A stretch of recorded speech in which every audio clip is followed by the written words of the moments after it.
How to find Twitter X username and password. Hello everyone, welcome back to our channel. So let's dive right in without wasting any time.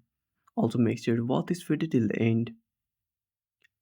So before starting the video, this method will only work if you ever saved your Twitter username and password in Google. So first of all open up settings on your device. Then scroll down. Now tap on Google. Now wait for some time. Now under password manager, simply tap on continue. If you don't find the option here, simply tap on all services. Now scroll down. Now tap on autofill with Google. Now tap on Google Password Manager. Now scroll down and find Twitter. Now tap on X. Now enter the phone screen password. And that's it. Thanks for watching. Make sure to subscribe our channel and hit the bell icon.